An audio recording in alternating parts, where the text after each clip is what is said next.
మన రెండు తెలుగు రాష్ట్రాలు అప్పుల ఊబిలో కూరుకుపోతున్నాయా? ఒకప్పుడు ధనిక రాష్ట్రంగా ఉన్న తెలంగాణ, అలాగే అభివృద్ధికి మారుపేరైన ఆంధ్ర ప్రజలున్న రాష్ట్రాలు రెండు అప్పుల ఊబిలో కూరుకుపోయా.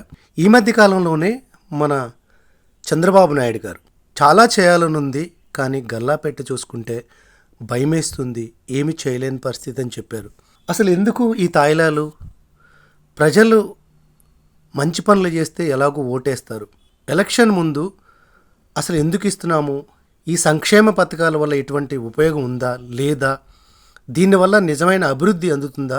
సంక్షేమం అంటే ప్రజల్ని చేయూతనివ్వటం, వాళ్ళ ఆర్థిక పరిస్థితిని మెరుగుపరచడం, మరొకసారి ఇటువంటి అడుక్కునే పరిస్థితులు లేకుండా చేయడం. అటువంటి సంక్షేమ పథకాలు ఇప్పుడు ప్రభుత్వానికి గుదిబండ్లా తయారయ్యి వాళ్ళు ఏం చేయలేని పరిస్థితులకు వెళ్ళిపోయి చివరికి ప్రభుత్వ ఉద్యోగులకు జీతాలు ఇవ్వలేని పరిస్థితి, రోడ్లు వేయలేని పరిస్థితి, కొత్త నిర్మాణాలు చేపట్టలేని పరిస్థితి, అలాగే ప్రభుత్వపరమైన కొత్త సంస్థలను స్థాపించలేని పరిస్థితి. మనం చూస్తుండగానే చాలా కంపెనీస్ మూతపడి ఇప్పుడు వైజాగ్ స్టీల్ ప్లాంట్ కూడా వెళ్ళిపోయింది. ఇలా వచ్చిన డబ్బులన్నీ సంక్షేమ పథకాలకి ఇస్తూ ప్రజలకు డబ్బులు ఇవ్వటం ద్వారా నిజంగా అభివృద్ధి సాధ్యమవుతుందా? ఇది సామాన్యుడి ప్రశ్న.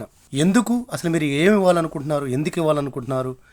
ఈ సంక్షేమ పథకాల ఫలితం ఏంటి?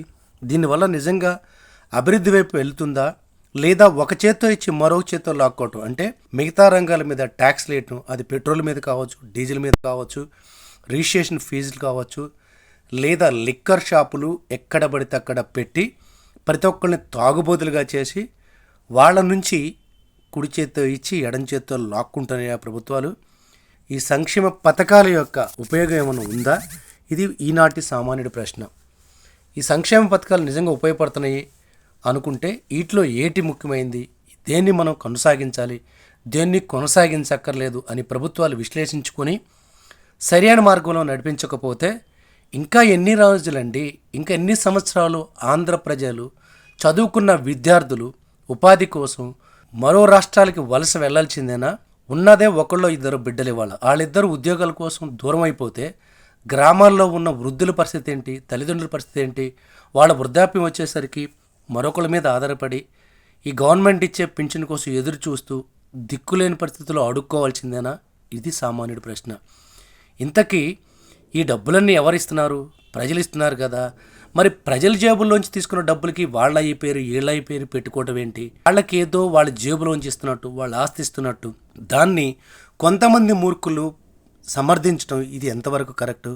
ఈ విషయంపై మీకు ఎటువంటి అభిప్రాయాలున్నా కింద కామెంట్స్లో తెలియజేయగలరు. ఇది వాటి సామాన్య ప్రశ్న.